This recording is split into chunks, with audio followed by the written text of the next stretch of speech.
So what's the deal, y'all? Welcome to the podcast. You feel me? My name's SoFarSoRay. I got a new guest in the building. Make sure y'all hit that like, comment, and subscribe to the channel so you get updated with all new content I post. So let's see, man. This guy right here that I got with me, he's a motivator. You know, I see some of the things he do, and it give me some motivation. I've been seeing him doing the fitness, music, aspirations, you know, having goals and things like that. The importance of what we should be doing as people. Tell them a little about you. What's your name? Man, I'm Lyric, man. LyricOctober. A lot of people getting real familiar with who I am for a lot of different reasons. Like you said, fitness, music, you know, media. Just I do a lot of stuff, man. But Lyric, man. Yeah. Okay, then, Lyric. So let me see. Do you have any words of advice for the youth and those that are still caught up in the lifestyle of like crime and rebellion? You know, any problems or solutions that you notice and have? Man, to be honest, bro, I tell them young brothers to just, first of all, I hope they got family. You know what I'm saying? If they got some family, man, get around their uncles, get around some older people in their family. So they can get some game, get some advice, get some wisdom. Because that's really who we need to be listening to, the people who've been here before us. And everybody's struggle different, everybody's situation different.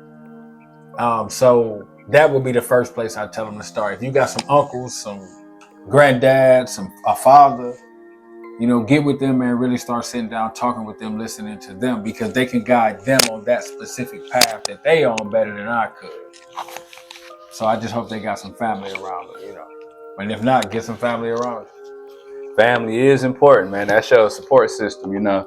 There comes a time where we go through our trials and our tribulations, and you know, that family be just what might be in your corner. You mess around, think you about to give up, you know. Yeah. You ain't got nothing else going for you, but your family will come, be your backbone, be your spine. They might even just come through on you on a lower level, like, oh, mama made some good cooking for me today. Exactly. I got to go over here and get this cooking because it's therapeutic, you know. Exactly. It's healing. You might go over there and hang around cuz and them because they funny. They make you laugh, you know. Exactly. Family definitely important. We need family and we need community too as well. You feel me? Yes, we sir. definitely need community as well. Yes, sir. So I would say, let's see. I got to let them know basically how we met, you know. So I got a homeboy named Dior. You know, shout out to Dior, man. Shout out to Dior. You feel me? Shout out to Dior. I don't know why you ain't here, but it's all good, brother. Yeah, so we got a history going back about, I'd say about 2014, 2015. I've been on him for about 10 years and stuff like that. So I actually met Lyric through Dior. And you know, first impressions and everything. As soon as we linked up and clicked up, it was like a vibe. And I'm like, okay, then we can see what we can do. We got some things that's in common, this and that, and then here we are. So based on me knowing some of your background, I would say as a man with a second chance who has sprung off his feet and expressing himself through his art form of music, what is your intentions with that moving forward?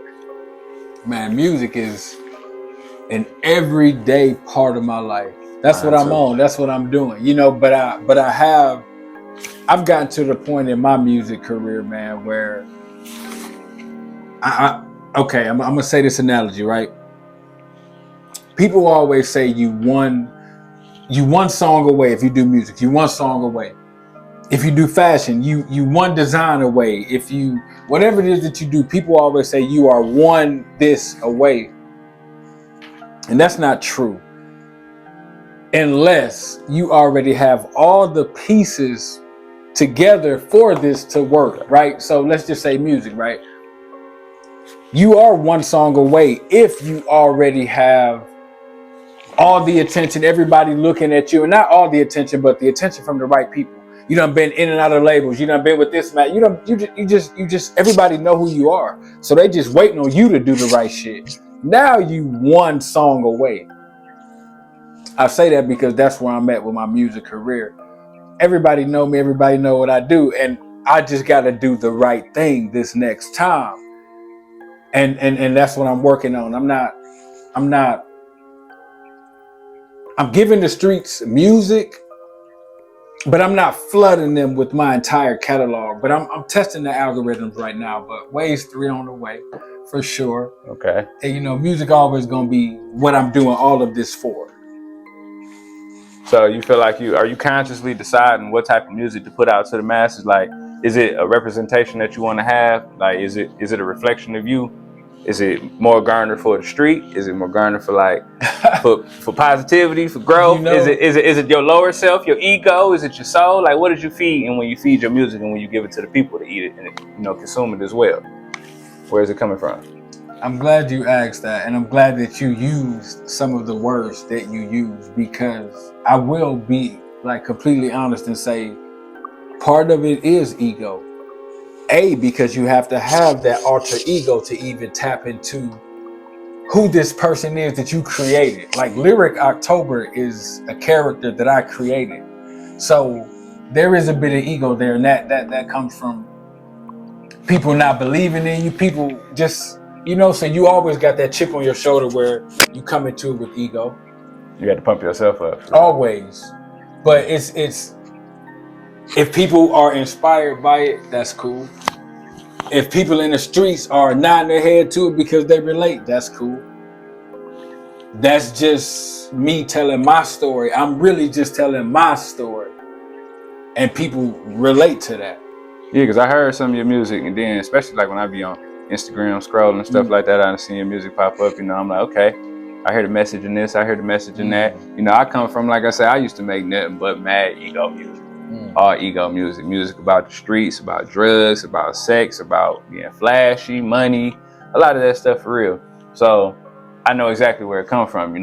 It's a representation of what's going on within you. It just came to a point for me where I started to kind of shift on the things that I put out. It was all intentional though, but I get it when it comes to who you're trying to give it to. Yes, I think it all comes down to perspective on how you doing it for real. Yeah. Rather you glorifying, or if you speaking on it from a strength and weakness aspect, meaning these are some of the things you experienced and went through, and this is how they can get you to where you're going today. Yeah. So I feel like music, especially when I look at the music industry and I look at the artists that's been in the game since they were 17 to 22 and now they 40, 45 years old, I feel like it got to come a point where everybody grow as far as the things that they speak of in terms of substance. It's got to be that, because we got to lead those who's coming behind us, And if you have a core, this is what's, I like that point, because this is what's interesting about people who have been doing it for 5-10 years, whatever may be the case. You have that core fan base of people who have been watching you, who have grown with you, who have transitioned from, however long they've been a fan, but they probably have transitioned from listening to you in college to now they're working their job that they went to college for. So the struggles that come with that, they have watched you elevate. They have watched you stay true to who you are. And so that's motivational in itself to a lot of people. Elevation is important, but staying true to yourself and your cause. That's right. It's inspiring to people, man. And I think, that helps out a lot. Stay true to yourself. Stay true to yourself. So when did this workout journey begin for you? How is it going currently, and where do you plan on taking it? Because I was on social media and I seen you working out, and I seen the group of people and all that, and like you was doing training and stuff like that. Man, Tell me about that. First of all, for you to see that's some real shit, because I used to work in the gym too for a few years when I was in college. Oh, see, man, so the gym and LyricOctober and just all these other things, these are different entities. But man, the gym really did save my life, bro. At one point in my life, it really saved my life. And I fell in love with the gym years ago. And I would notice, because I'm not an arrogant person, like whatsoever, bro, straight up. And anybody that really knows me can tell you that. But what I would notice is when I would go places, people would always compliment my physique. Women would always say something about my arms, or even guys would be like, bro, you looking good. And I'm telling you, the people that I know will tell you, I text them this like same shit all the time.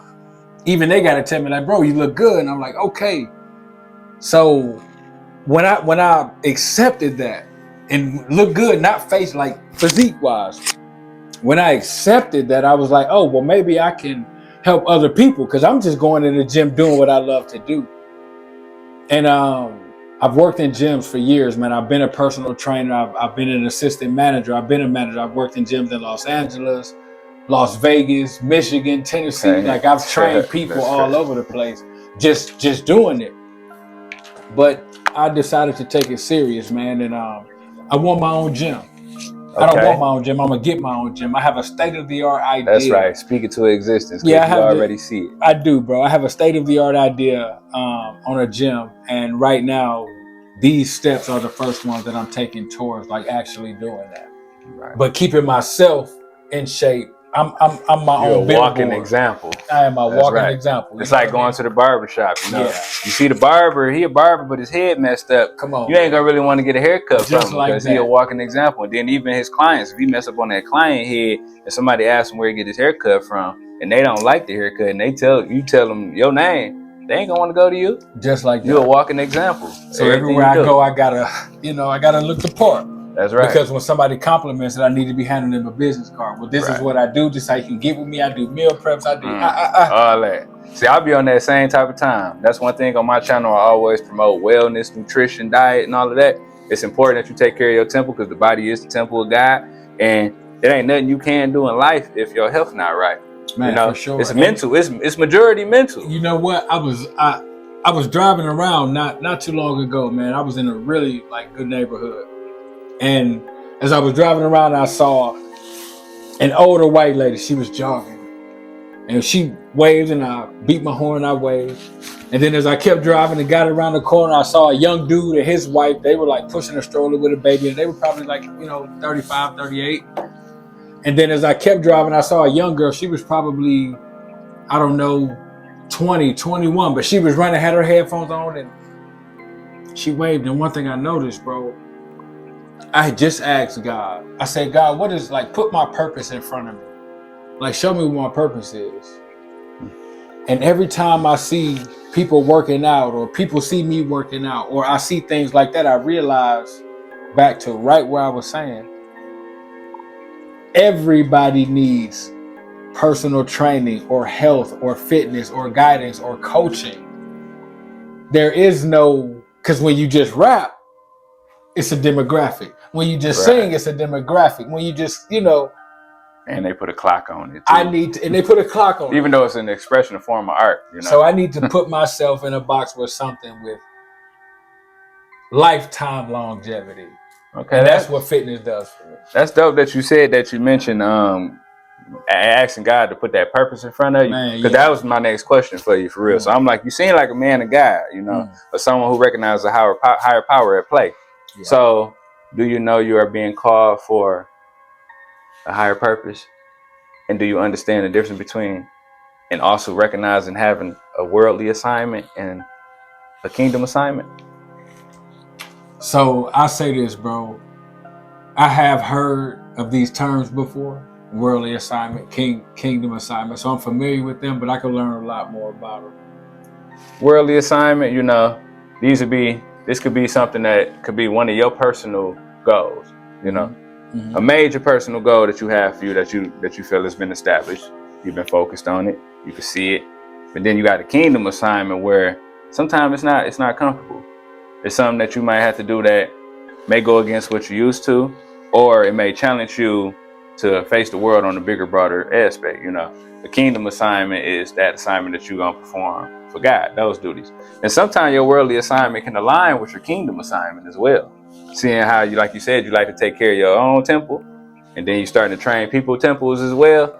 Now you never know. Wait, before you keep going, bro, thank you, because I was just talking to God a couple of days ago. I said, God, show me my purpose.